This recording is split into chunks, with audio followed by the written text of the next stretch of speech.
¿Vamos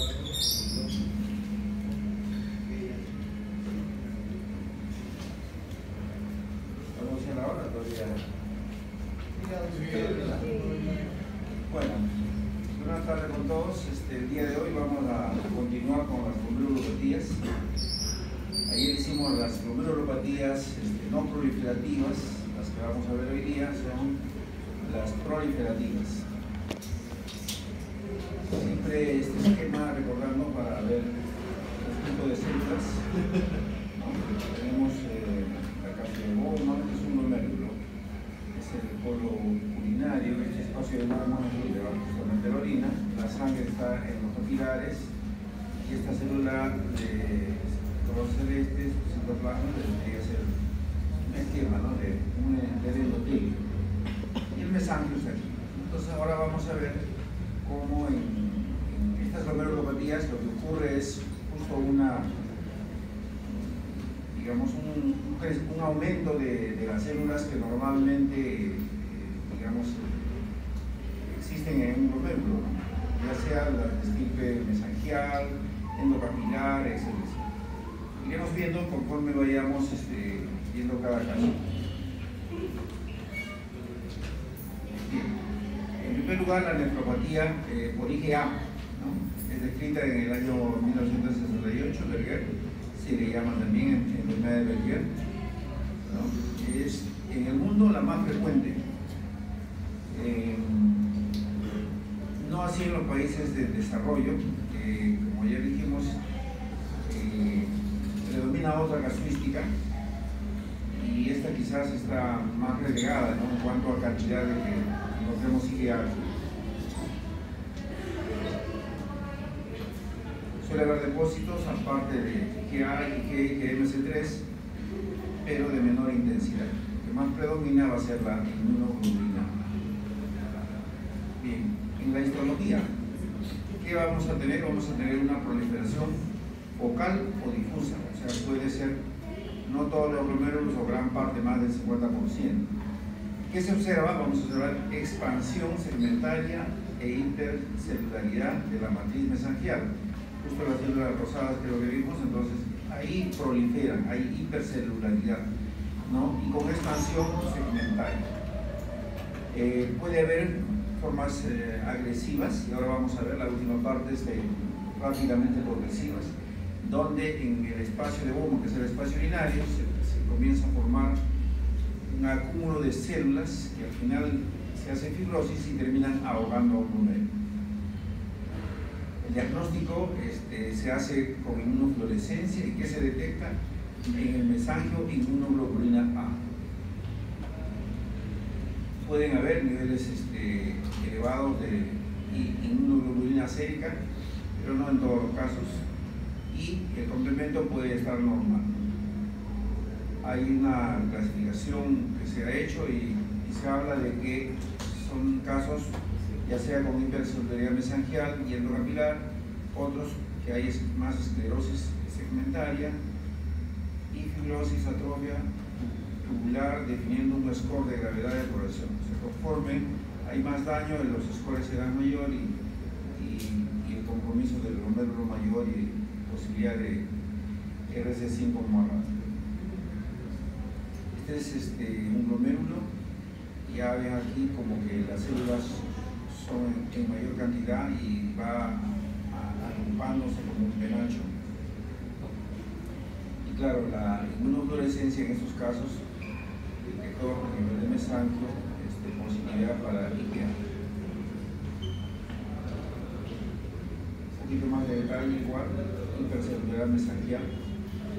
Acá cerca hay 3, pero acá hay 4, 5, 6 más células, entonces hay una hipercelularidad del mesangio. Y esto es lo que le decía, para el diagnóstico, en el mesangio está justamente la IgA que marca positivo a la inmunofluorescencia.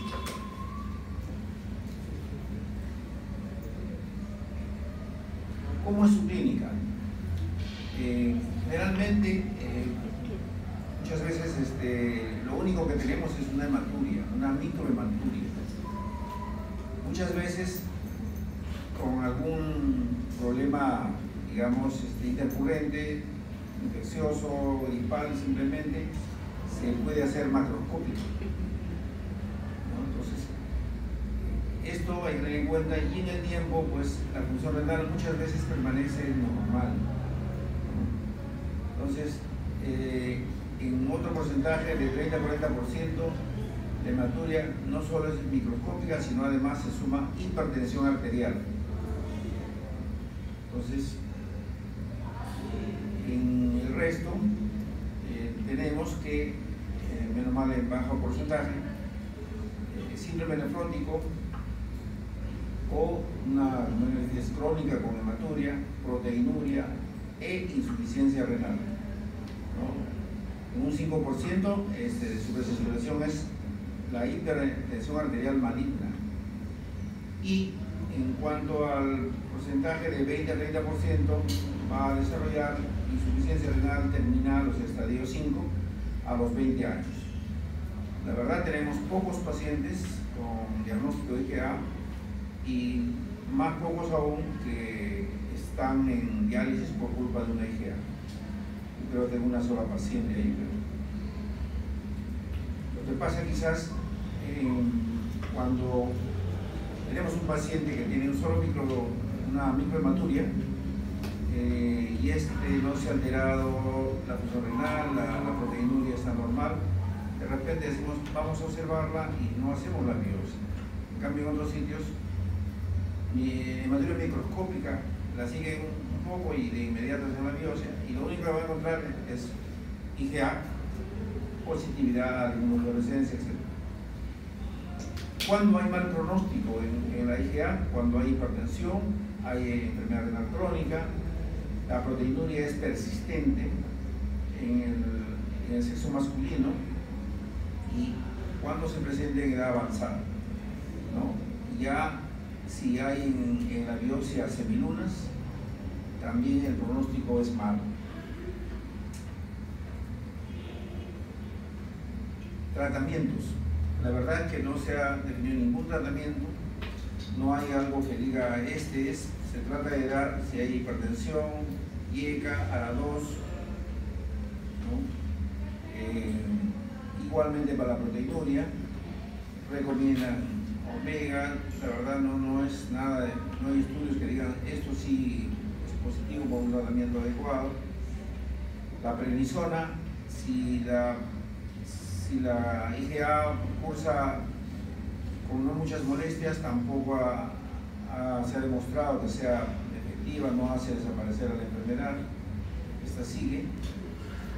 Y en el síndrome nefrótico, con lesiones mínimas, si existe una extensa formación de semilunas, ahí sí se considera. O sea, ya sería un comportamiento de una rápidamente progresiva, este tipo la puede hacer.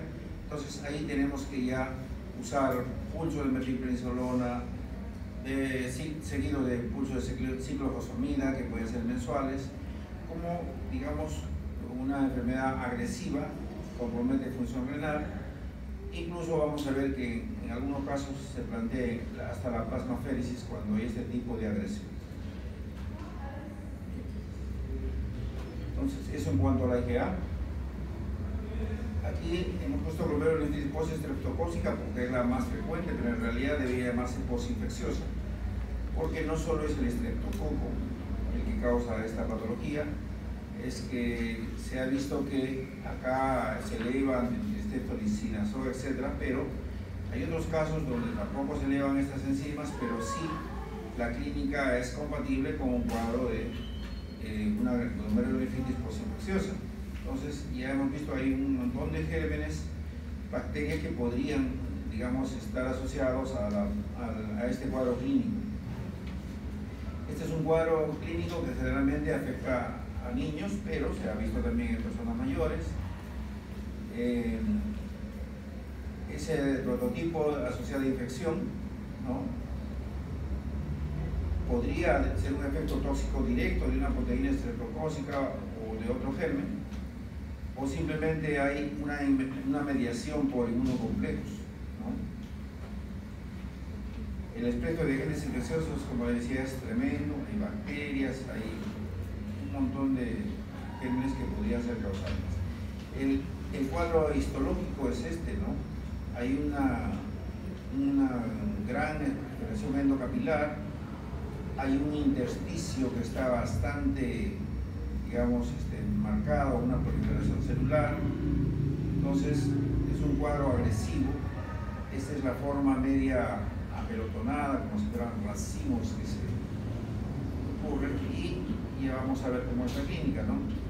¿Qué vamos a tener en histología? Hipercelularidad global difusa de células mesangiales y sobre todo endoteliales por proliferación endocapilar.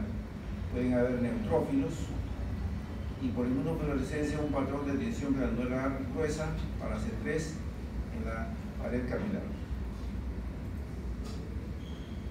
El cuadro nefrítico agudo, la variedad es variable, pero se dice que puede ser desde asintomática y durar hasta un mes, y si la clínica es compatible simplemente hay que esperar. El periodo de latencia se habla desde 7 a 21 días, de 1 a 3 semanas, cuando el problema es por vías respiratorias, y de 2 a 3 semanas cuando el problema viene por una infección cutánea. El pronóstico generalmente es bueno, el mes se está resolviendo, pero hay un pequeño grupo que queda hipertenso, hiperhematuria, y a estos casos hay que seguirlos, no solo con determinación de anticuerpos anti-estreptococina O, sino hay que seguirlos en la consulta médica, porque pueden sumar una hipertensión, pueden, digamos, hacer cuadros que no se detectan bien, que pueden hacer que siga progresando. De hecho, pocos casos, pero progresan a la enfermedad renal terminal. Depende de algunas, digamos, comorbilidades o condiciones que se den, puede el paciente llegar por esta patología a la enfermedad renal terminal. Muchas veces hemos hecho algunas biopsias en este caso. No se hace biopsia por la clínica, pero ¿qué pasa si ya me dura el cuadro más de un mes y medio y el paciente sigue con compromiso renal? Hemos hecho biopsias y lo que hemos encontrado es esto, pero con un daño importante. Okay. Entonces, también acá no se justifica los corticoides o otros inmunosupresores, salvo que sea un cuadro tan agresivo que haya también una proliferación extracapilar. Entonces, en esos casos, igual tratamos de usar inmunosupresores, pero son los menos. Bien, eso en cuanto a las posinfecciosas. Tenemos otra que es muy conocida, que es la glomerulonefritis membrano proliferativa o mesangocapilar, ¿no? Se considera más como un patrón, porque no es una enfermedad en sí. Encontrar esto al microscopio óptico no es ya tiene membranosa. Lo que vamos a ver es el patrón de membranosa, que es compatible con digamos, entidades que se pueden separar unas de otras, y eso lo vamos a ver en el desarrollo. El patrón glomerular consiste en intercelular mesangial, ¿no? Hay engrosamiento en la membrana basal glomerular e interposición mesangial en la pared capilar, adoptando un aspecto lobulado. Como resultado del depósito de inmunoglobulinas, factores de complemento o ambos en la pared capilar y en el mesangio. Entonces, esas son las características. Prevalencia baja en Europa, en Estados Unidos. En España también es la cuarta causa de que entren a diálisis por glomerulonefritis. Es más frecuente en países de desarrollo, como decíamos, entre ellos estamos nosotros, Asia, África, Sudamérica. ¿Por qué? Porque se liga, como vamos a ver más adelante, a problemas infecciosos. Ahí puede estar hepatitis C, alguna otra infección que puede desencadenar este patrón. Entonces, esas formas son primarias o idiopáticas, más frecuente en niños o adultos jóvenes. Ya en personas mayores ya hay que estar mirando que probablemente van secundarias a alguna otra patología. Podría ser un problema de gamapatía, etc. Si queremos clasificarlos, vamos a tener varias formas Y una de ellas, por ejemplo, al microscopio electrónico nos hace clasificación de 3 tipos. El 1 es la forma más frecuente de depósitos inmunes en el mesangio y el subendotelio. Solamente es mesangio y subendotelio. Ahora, en el tipo 2 hay hay depósitos, dice, continuos a lo largo de la membrana basal glomerular y son densos, como dice su nombre, ¿no? También en túbulos y carcelebomas. Esto vamos a verlo bien, se ve en la microscopía electrónica como si fuera todo una cosa densa, como si fuera una membrana ahí, pero dentro de la membrana glomerular, ¿no? Y en el tipo 3, pues sí que vamos a ver no solo depósitos subendoteliales y mesangiales, sino también subepiteliales. O sea, la célula epitelio, la del mesangio y las subendoteliales ya, digamos, hay depósitos ahí en esas células endoteliales también. Entonces, por eso hablamos del tipo 1, del tipo 2, depósitos densos, y 3 cuando ya hay depósitos en casi todos los tipos de células. Otra clasificación se hace por medio de la inmunofluorescencia. ¿Qué vamos a tener en inmunofluorescencia? En el tipo 1 vamos a ver que es medida por inmunocomplejos, o sea, hay inmunoglobulinas, se observan a la inmunofluorescencia y el complemento puede ser muy tenue. En cambio, en el tipo 2, la membrana proliferativa está mediada por complemento y el depósito de componentes del complemento es absoluto y no hay inmunocomplejos. Entonces, por eso que acá, si no hay más que complemento, vamos a ver, esta es el tipo 2 mediada por complemento, y la otra puede haber algo de complemento, pero hay inmunocomplejos. Entonces, esa es una forma patológica. Hay también una clasificación histoquímica. Acá está el tipo con inmunocomplejos y acá está el tipo de complementos. Vamos a ver complemento. Si solo hay complemento, a esto se llama nefropatía C3 porque está comprometida la vía alterna del complemento. Entonces, y los depósitos como pueden ser densos, como habíamos hablado, y se llama enfermedad de depósitos densos, o cuando adopta el patrón de membrana proliferativa, como esos penachos lobulada, pero solo hay complemento, entonces hablamos de la glomerulonefritis C3. Entonces, por complemento vamos a tener depósitos densos y C3. En el otro caso, vamos a tener que hay inmunocomplejos, además que puede haber complemento, ¿no? Entonces, acá la activación del complemento es de la vía clásica, ¿no? Y acá sí se llama no nefropatía por C3, sino glomerulonefritis membrano proliferativa, cuando hay inmunocomplejos. Entonces, también acá podemos tener un patrón típico de la MP, que es el tipo 1, por inmunocomplejos, y el otro es un patrón típico, pero más depósitos subendoteliales. Perdón, subepiteliales. La endotelio es característica, pero se suma, o sea, sería la tipo 3 que hemos descrito en la electrónica igual, que además hay depósitos subepiteliales. Entonces, esa es la glomerulonefritis membrana proliferativa tipo 3. Por inmunocomplejos, entonces vamos a tener la tipo 1, la tipo 3, y en la nefropatía por C3, depósitos densos, y nefropatía por el complemento C3. Entonces, la verdad es que en el momento del diagnóstico nos van a ayudar todas sus pruebas, tanto la electrónica, la óptica, la inmunofluorescencia, la inmunistoquímica, y es así como debemos llegar a un diagnóstico, si es primaria, si es secundaria, o qué lo está desencadenando.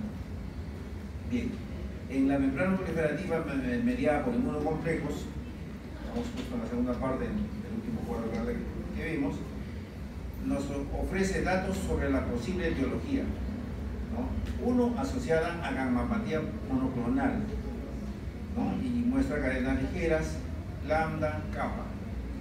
2, asociada a infecciones, y es quizá por esto que en los países en desarrollo es bastante frecuente, hay infecciones, entonces, especialmente virus de hepatitis C, que nos van a mostrar esto, los inmunocomplejos, IgM, IgG, C3, kappa, lambda, son cadenas livianas, ¿no? Y En tercer lugar está asociada a enfermedades autoinmunes. Ahí están las que hemos descrito, como la IgA, secundarias como el lupus, etcétera, etcétera. Entonces, ¿qué se ve acá? Se va a ver IgM, IgA, proteína de complemento, acá puede verse 3, también hay C1q, kappa, lambda, ¿no? Entonces, estas serían, digamos, formas patológicas o características patológicas de una membrana proliferante. El aspecto lobulado, fíjense, hay más células, el mesangio está bien ensanchado, ahí esa materia mesangial está también bien ancha.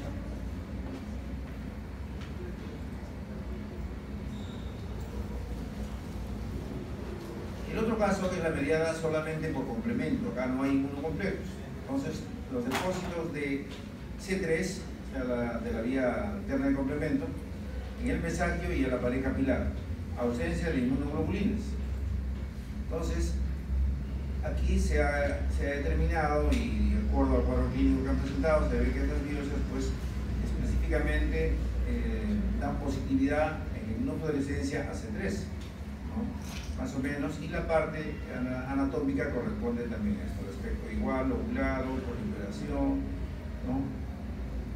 Pero lo que marca acá el diagnóstico es que a la inmunofluorescencia es solo C3. Otro, ven ustedes, la proliferación mesangial, la matriz toda ensanchada, esa parte media rosa oscura, ¿no? Y acá a la microscopía electrónica, ¿no? Ya vemos que hay depósitos que se van depositando en la membrana, ¿no? Y del endotelio, ¿no? Este es el endotelio, y ahí se van, incluso ya se va haciendo un doble contorno. ¿Cuál es la clínica? Aquí la clínica es más agresiva, acuérdense de las no proliferativas. Un síndrome nefrótico con proteinuria variable. Aquí no. Hay, digamos, solo una mitad de pacientes que van con síndrome nefrótico, pero hay 25% que presentan proteinuria, hematuria, digamos que puede ser asintomática. Hay otro porcentaje de 25 que puede presentar con un síndrome nefrítico agudo, agresivo, o sea, con pérdida de función, retención ya nitrogenada, va a alteración de la función renal, microhematuria, cilindros hemáticos. La insuficiencia renal podemos ya tener de inicio en el momento del diagnóstico en la mitad de los casos. Y lo más agresivo es pues su presentación como nefritis rápidamente progresiva. Aquí en días o semanas el paciente está sin función renal si no se interviene rápidamente. Entonces, la tipo 1 cursa más con nefritis y la 2 con síndrome nefrótico. Recordemos, la tipo 1 era por complemento, ¿no? La otra, en depósitos de eso, bueno, ahí son síndrome nefrótico. Bueno, supervivencia renal, aquí miren menos del 65% a los 10 años. Y peor pronóstico en la de tipo 2. O sea, el pronóstico en una proliferativa, sobre todo en la membrana proliferativa, no es tan bueno, a diferencia de las membranosas, por ejemplo, que pueden estar 20, 30 años o más, y la función renal no decae tan rápidamente. Bien, en las formas de membrana proliferativa mediadas, digamos, por inmunocomplejos, tenemos una antigenemia persistente que va a generar la formación de complejos antígeno-anticuerpos circulantes, ¿no? Los inmunocomplejos desencadenan esa activación de la vía clásica del complemento y el depósito de varios de esos factores junto con inmunoglobulinas en la membrana basal y el mesangio. La inmunofluorescencia detectamos pues inmunoglobulinas y también complemento de la vía clásica. Esta por inmunocomplejos la estamos dividiendo en tres. Uno, asociada a problemas de hepatitis C infecciosa, ¿no? O infecciones bacterianas. La 2, asociada a enfermedades autoinmunes. Aquí, como les decía, puede ser un lupus, ya asociada a una enfermedad secundaria, ¿no? El síndrome de Sjögren, artritis reumatoidea, enfermedad mixta del tejido conectivo, ¿no? Son presentaciones de membrana proliferativa, pero asociada a estas enfermedades autoinmunes. Y la otra es asociada a las disproteinemias, ¿no?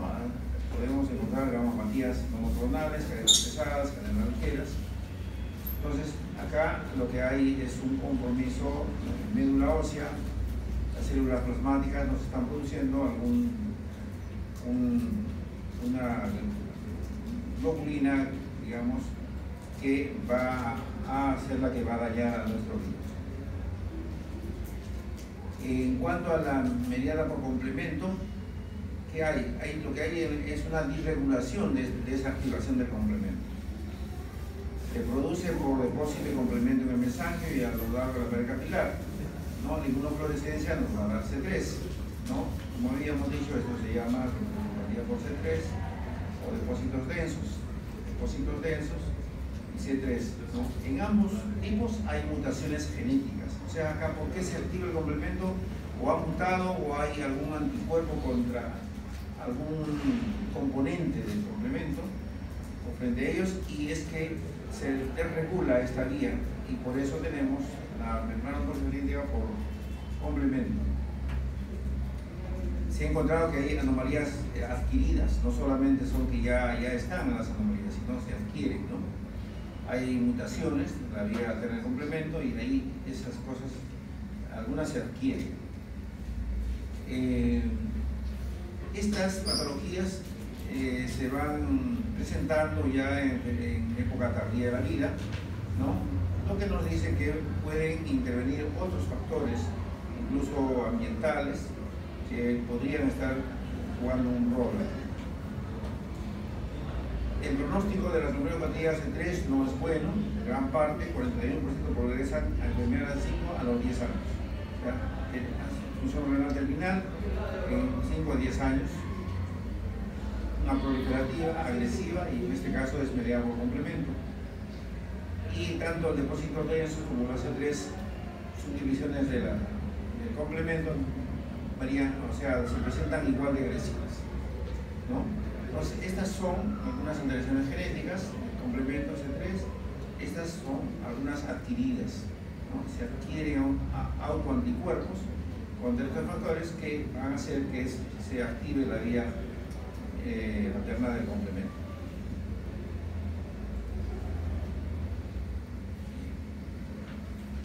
Cuando tenemos a las este es el tipo 3 de membrana proliferativa. El patrón histológico se remite a la MP, a la microscopía óptica. ¿Y qué es lo que hay acá? Acá no hay inmunoglobulinas, o sea, es un remedio de lo que ocurre en una MP. ¿Y dónde se ve? Se ve tanto en la fase de recuperación de una microangiopatía trombótica, en el síndrome antifosfolipídico, en la nefropatía asociada a trasplante de médula ósea. En la inmunofluorescencia no se observan depósitos significativos. O sea, por tanto, es algo así como tiene el patrón, la morfología, pero no es, digamos, ni por inmunocomplejos ni por complemento como habíamos señalados anteriormente. Ahora, el tratamiento, pues siempre el tratamiento va dirigido al origen. Si hay infección, habrá que tratar la infección. Hoy en día existe tratamiento para la hepatitis C. Si es alguna bacteria, de hecho, que debe tratarse. El tratamiento de la enfermedad autoinmune, en este caso, si tenemos un lupus que nos está dando este cuadro, pues hay que tratar el lupus. El lupus tiene una forma característica de tratar, dependiendo si es clase 3, 4, etc., que son las más agresivas. Y si tienen una membrana proliferativa debido a una gammapatía monoclonal, igualmente, ¿no? Irá dirigido a recibir el tratamiento de, digamos, el mieloma múltiple o esa gammapatía, que el tratamiento lo hacen los hematólogos y es bien característico, ¿no? Las sustancias que usan. Nosotros no hacemos este tipo de tratamiento cuando hay compromiso renal con mieloma. Nosotros pedimos la atención de los hematólogos. En algunos casos incluso llegan a hacer trasplante de médula para limpiar, o sea, sacan sus células, las células madre las marcan como que son sanas y después de eso blanquean en la inmunidad al paciente y se la vuelven a poner. Es un autotrasplante. Entonces, y muchas veces esto va a alargar la vida, le va a dar mejor calidad de vida, pero pasando con el hematólogo, ellos dicen, mira, en algún momento puede activarse, pese a un trasplante, incluso puede nuevamente activarse. Bueno, son las formas que hay que tratar el problema de fondo. Cuando hay autoanticuerpos contra la proteína regular del complemento, hay algunos casos que se usan con glucocorticoides y rituximab, ¿no? En aquellos MP que son una mutación genética, hay otros que digamos, se pueden usar otros anticuerpos monoclonales, y ahí está específico el eculizumab, ¿no? No tenemos acá, pero de verdad en Europa y en Estados Unidos usan y tratan este tipo de glomerulopatías. Y en el trasplante puede recidivar, sí, también puede recidivar en un porcentaje bastante importante, de 1 a 2 tercios. Simplemente una microfotografía, ¿no?, de gran aumento en la biopsia de un paciente trasplantado que ha vuelto a presentar una glomerulonefritis membrana proliferada. Bien, entonces hasta acá tenemos las glomerulopatías proliferativas, como hemos ido viendo, la estirpe celular que prolifera es variada, en algunas todas, ¿no? Y que el compromiso renal es más importante. Siempre, generalmente, pueden ir acompañadas de un síndrome nefrítico, compromiso de función renal. En el momento del diagnóstico puede ya haber gran parte de pacientes, hasta la mitad, que ya tienen insuficiencia renal. ¿Bien? Aquí llamamos glomerulonefritis o glomerulopatías rápidamente progresivas. Como su nombre lo dice, se presenta la glomerulopatía, las formas clínicas que ayer hemos conversado, si es síndrome nefrótico, nefrítico, hipertensión, compromiso renal, y la evolución es rápida, ¿sí? Rápida. Si no es en días, es en semanas, y máximo en meses ya el paciente perdió función renal si no se interviene. ¿Qué vamos a encontrar? Presencia de semilunas en más del 50% de glomérulos, o sea, es una difusa. Cuando hay más del 50% hablamos de glomerulopatías difusas. El deterioro progresivo de función renal, hematuria, los hematíes son dismórficos. Muchas veces cuando tenemos hematuria, cuando hay una duda si viene o no del riñón, tenemos que estudiar al glomérulo. Y es diferente el que atraviesa la membrana glomerular al glomérulo que viene de vía urinaria. Entonces hay justo dismorfismo en esos glóbulos rojos. Hay cilindros eritrocitarios y la proteinuria es de origen glomerular, ¿no? Como les decía, si no se trata rápido, el 85% de los pacientes en pocos meses pueden estar sin función renal y en diálisis.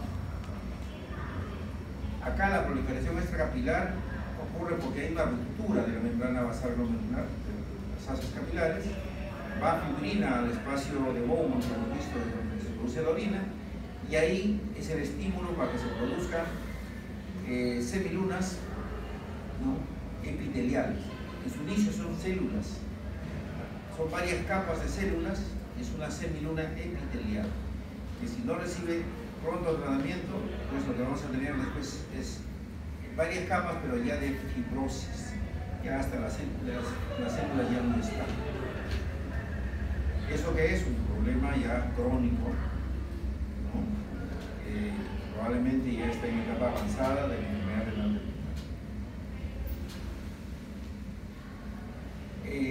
Mecanismos de daño: uno, anticuerpos antimembrana basal. Aquí hay anticuerpos que se van a presentar, que solamente son contra la membrana basal del glomérulo, ¿no? Y hay presencia de anticuerpos circulantes, IgG 1 y 3, IgA, IgM, que van a actuar frente a la cadena alfa 3 del colágeno 4 y que está presente en la membrana del glomérulo, y a esto se llama pues el antígeno de Gush-Paschow, ¿no? Se denomina entonces síndrome de Gush-Paschow cuando, digamos, hay hemorragia pulmonar, fracaso renal. El riesgo, puede haber factores como una predisposición genética o también ambientales. Mucho se habla a veces de contaminación o estar cerca de hidrocarburos, fumadores.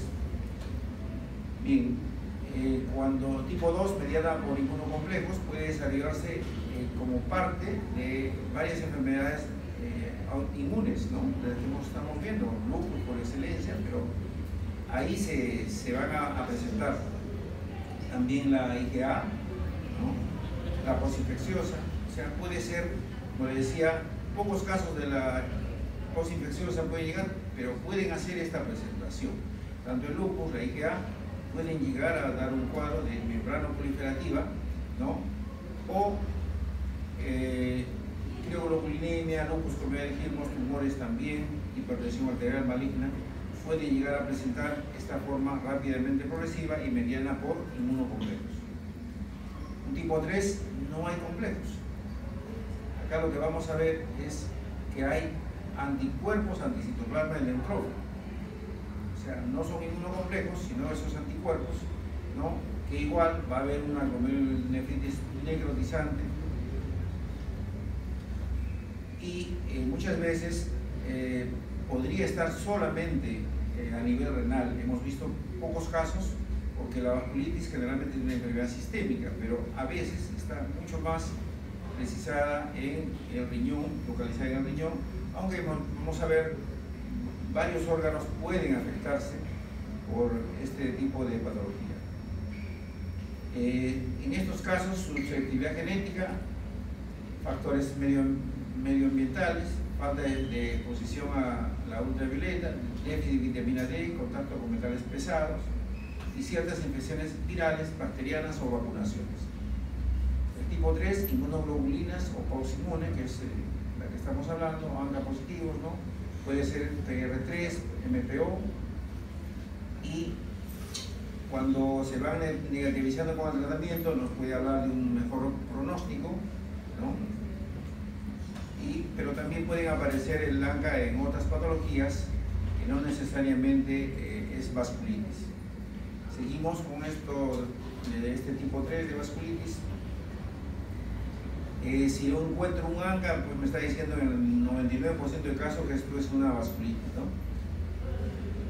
Si van remitiendo, pueden negativizar su positividad a los ANCA, pero pueden reactivarse, sí. También puede haber en otro tipo de patologías, se ha visto que hay vasculitis en lupus, por ejemplo, en otro tipo de IgA, pueden asociarse las vasculitis. No son enfermedades que son por inmunocomplejos, pero podríamos ver, pero no estamos en este tipo de patología que solamente es pausinmune y vasculitis.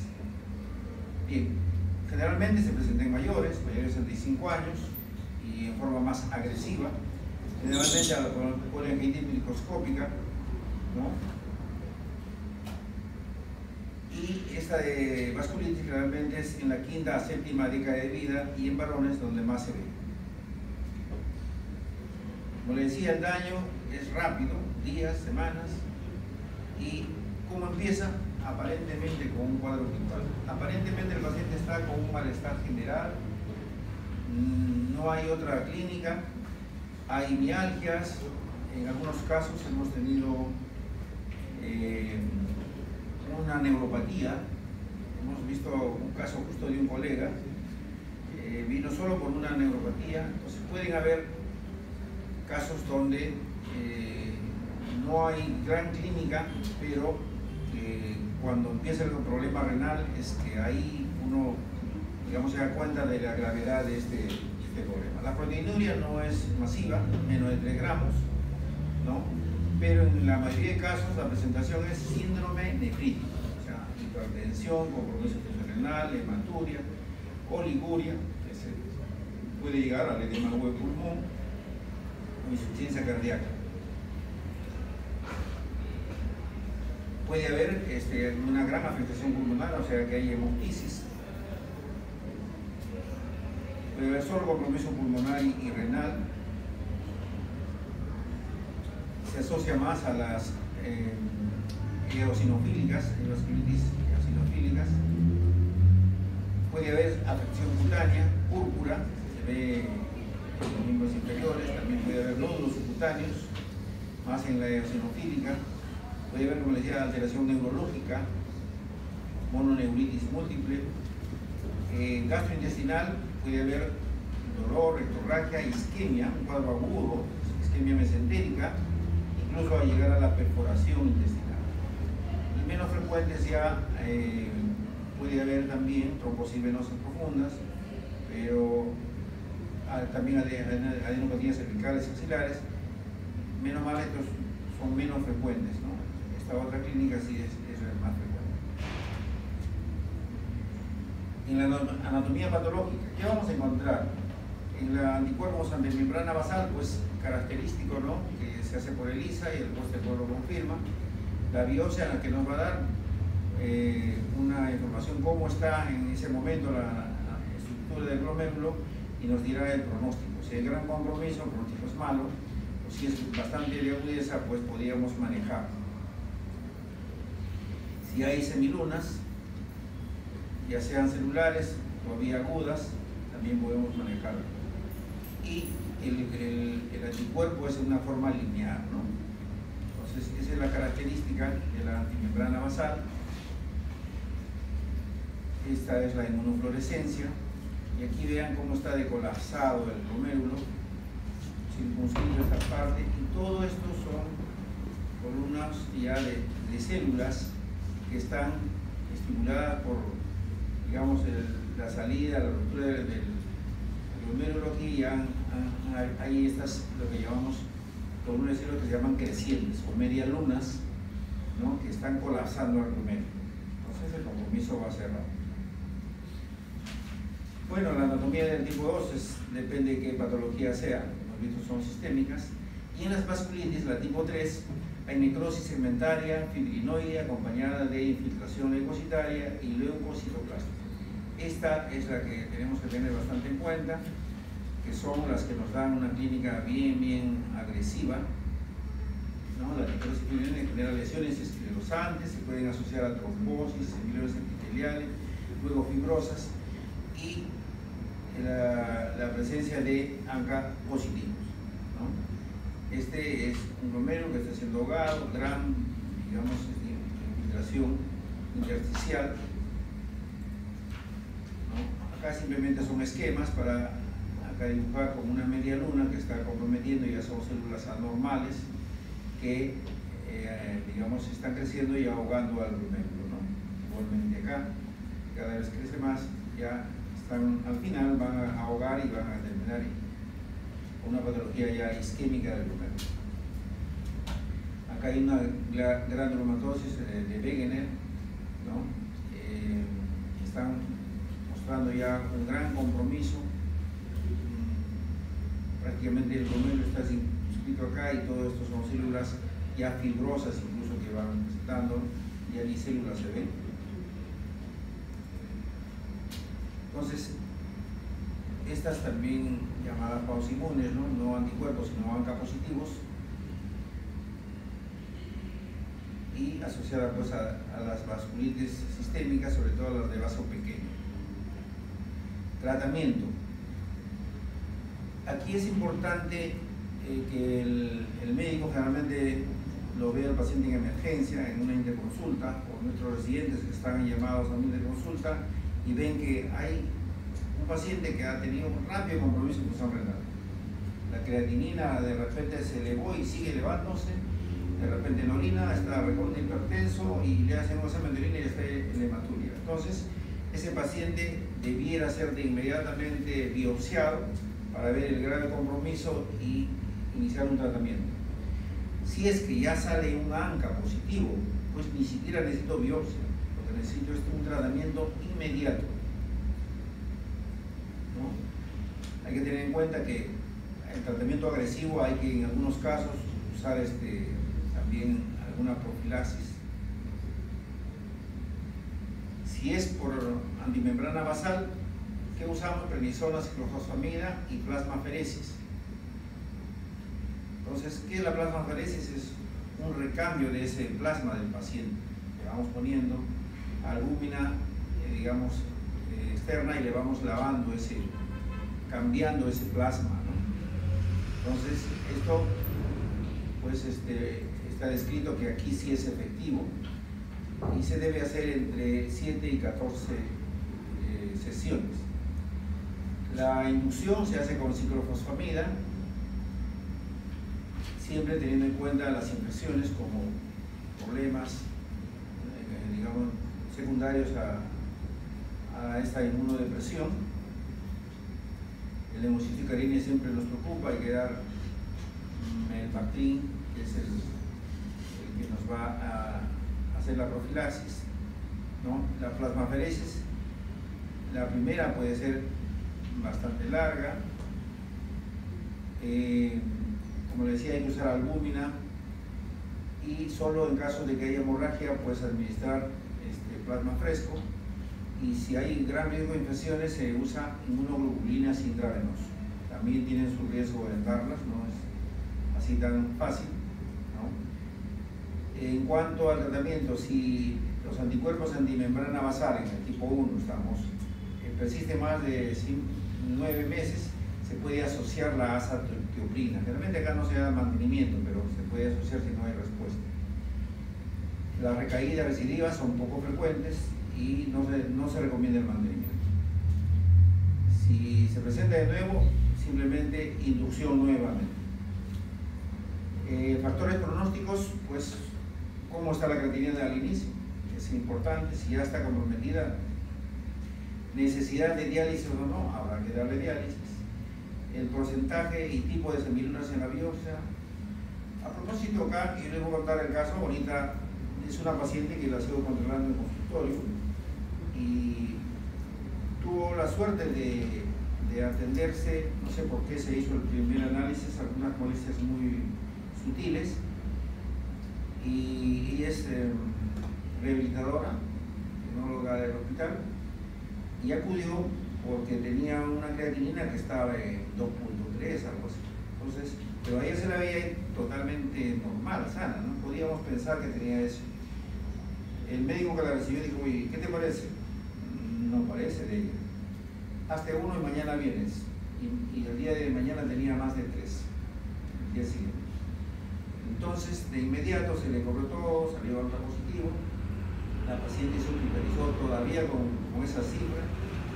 Desgraciadamente la evolución siguió, y nosotros comenzamos la hemodiálisis, comenzamos la plasmaferesis. Creo que ella no recibió más de 10 digamos, sesiones. Se hizo plasmaferesis y estuvo 3 meses en diálisis. Con suerte, a los 3 meses la paciente comenzó a mejorar función renal, y ya va algo así como de 4 años que la función renal está entre 20 y 25, 23. ¿No? Con suerte, la paciente pues no está en falla renal terminal, y es anécdota porque yo cuando entré en los 80 al hospital, la mamá dializaba. ¿Por qué? Ya no recuerdo por qué. Entonces ella tenía siempre un mal recuerdo de lo que es diálisis. Desgraciadamente le tocó, con suerte la tenemos ahí, ¿no?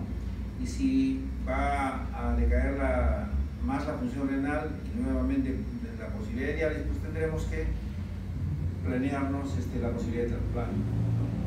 Es una señora ya adulta mayor, ahorita estará pues cerca de los 50 años, pero es uno de los pocos casos que hemos visto de donde se puede, digamos, detener la enfermedad. Porque una vez que la vasculitis hace una necrosis de todos los vasos, pues ya no hay regeneración, ya se dañó todo el riñón, e incluso otros órganos blancos que también comprometen. Otra anécdota fue un esposo de médico, la doctora no sé en qué trabajaba, le hizo un análisis, creo, vacacional a su esposo, que trabajaba como ingeniero informático, y también le encontró una creatinina alta, pero que no decía con el cuadro clínico. No parecía él, incluso él estaba activo, él seguía trabajando, pero al control igualito, salió ANCA positivo. En él no tuvimos la suerte de la chica, evolucionó y ha terminado en diálisis. ha salido, pero las cifras me parece que empezó un poquito más, algo así de 3.5 y rápido 4 y rápido llegó, digamos, se dio el tratamiento, no mucho tiempo y al final quedó en diálisis. Entonces, siempre que nosotros veamos un caso de estos, una emergencia, por ejemplo, no necesitamos necesariamente hacerle biopsia, sino el cuadro clínico tiene que entrar a la sospecha de que es un cuadro de rápidamente progresiva, de repente una vasculitis, y simplemente el ANCA nos va a decir a nosotros que es positivo y el tratamiento se hace. Puede hacerse después, la biopsia siempre nos va a decir cuánto de compromiso hay en el glomérulo, y de acuerdo a eso irá el tratamiento y también cómo será el pronóstico. Bien, estamos en la mediana por inmunocomplejos, acá se trata de la enfermedad de fondo y de acuerdo al tipo de lesión, y estas son igualmente para las vasculitis que habíamos hablado, ¿no? Inducción con corticoides, los bolos son entre 5 y 10 miligramos por kilo, nosotros incluso hasta 1 gramo hemos llegado, la mayoría no pasa de 500, y hemos tenido la suerte también que muchos han respondido rápido han detenido ahí la enfermedad. Ahorita hay un paciente que vio el doctor Fernández, solo a las 3 dosis de corticoides respondió, y ahorita está ya terminó, me parece, la inducción con ciclofosfamida mensual. El paciente no está en diálisis, está fuera de función renal. Entonces son casos, la verdad, no tenemos demasiados con buen resultado. La mayoría que viene ya viene un daño establecido y donde ya no hay nada que hacer. Entonces, corticoides, ciclofosfamida y a tiempo, ¿no? Acá simplemente para ver en el tipo 1, acá es inmunocomplejo, y acá va a ser la tipo 3, pero es antimembrana basal, ¿no? Ciclofosfamida, las dosis, y si es bioral también, se hace 1,5 a 2 miligramos por kilo por día, y los esteroides en 3 dosis, como habíamos dicho, 500, la plasmaferesis, que hay de 7 a 14 semanas. Como decía, el tratamiento de mantenimiento no es recomendable. Si vuelve a aparecer, otra vez tratamiento completo como este, ¿no? En el tipo de la vasculitis, igualmente, se comienza 750 miligramos de ciclofosfamida por metro cuadrado, y eso se va viendo. En algunos casos ya hay esquemas cada 15 días, en otros sigue siendo cada 4 semanas mensual. En algunos casos también se hace la vía oral, pero el mantenimiento, la inducción generalmente son 6 meses. Alternativa, el rituximab, como veíamos también ayer, es una alternativa, estamos también usándolo, ¿no? Y en algunos casos ya se están planteando como uso de esteroides más plasmaferesis, etc. Y acá sí, en el tipo T de vasculitis se da mantenimiento, que es mucho más largo, hasta 18 meses. La verdad es que la señora que vemos en el hospital sigue con mantenimiento y está recibiendo microfenolato sódico y prednisona a dosis bajitas. Creo que está a 5 miligramos, pero recibe microfenolato. Ella sí está con mantenimiento. Como ya las están bajas, ya hemos suspendido el cotrimoxazol, que evita sobre todo el hemocitis carina. Son recomendaciones de la CADIGO del 2012.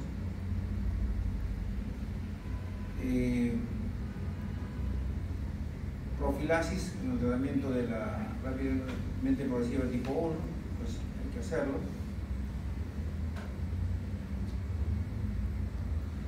En algunos casos, dice, si la respuesta es buena, corticoides, de hablar. Ya hemos hablado sobre la plasmaferesis. De hacerlo hay que hacerlo bien, y mínimo 7 sesiones. Y en algunos casos sí han visto que por lo menos mejora la sobrevivencia del paciente, y en muchos casos también de la función del órgano afectado. Hay varios estudios, en algunos ya tienen como, digamos, esquema usar rituximab. Acá solamente usamos ya cuando no hay, digamos, otra alternativa, sobre todo el costo, ¿no? También se usa pues el metotrexate, el microfenolato, son alternativas. La verdad que toda la inmunosupresión en glomerulopatías la estamos sacando del trasplante, trasplante, ¿qué cosa es? Es evitar que haya rechazo, o sea, por lo tanto, limitar, modular las defensas del paciente, con riesgo, por supuesto. Igualmente, si es una enfermedad autoinmune, lo que hacemos es evitar que este paciente se siga autodestruyendo, ¿no? Entonces, es así como las medicaciones que se usan en trasplante, pues las estamos llevando, pero con suerte sí vemos resultados. Hay algunas más específicas, la efluvomida, anti-TNF-alfa, si es que hubiera, pues se hacen ensayos, no es nada concluyente, pero sí se usa. Hay recidivas en la vasculitis, sí, de 25 a 50% puede haber en su evolución, ¿no? Y que vamos a ver nuevamente ANCA positivos, ¿no? Y que cuando ya, digamos, hay buena respuesta, pues pueden negativizarse, ¿no? Hay afecciones respiratorias, óticas, faringes nasales y discontinuación precoz de corticoides. Bueno, siempre, digamos, tener en cuenta, ¿no?, que cada paciente es único y la medicación habrá que hacerla a la, digamos, medida de sus otras comorbilidades que pueda tener, ¿no? Hace poco estábamos, por ejemplo, con un paciente, creo que lúpica la señora, sí, lúpica, que tuvimos un buen tiempo, nos demoramos un poco en el diagnóstico, pero cuando quisimos tratarlo, la paciente tenía 14 piezas dentarias que había que extraer. Entonces no podíamos hacer desgraciadamente mucho, y es más, la paciente pidió de alta para tratarse afuera porque el sistema en el hospital demoraba demasiado. Entonces cada paciente es diferente y lo que tenemos que cuidar es que el paciente esté libre de otras infecciones para el tratamiento, si no el riesgo de infección es tremendamente alto. Puede haber muerte incluso por, digamos, tratamiento habiendo un foco ahí activo que no se ha determinado.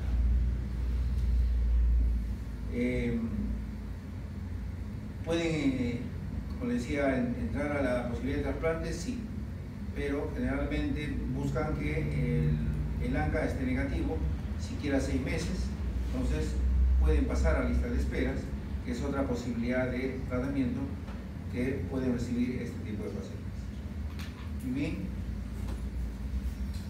hemos desarrollado el tipo, como decía, de las agresivas, las que dan un benefítico, a diferencia de las que vimos ayer, que son las no proliferativas, que en pocos casos pueden ser agresivas, la mayor parte es mucho más benigna. ¿Bien? ¿Preguntas? ¿Han dormido bien algunos? Ok, no hay preguntas, entonces ya nos estaremos viendo en la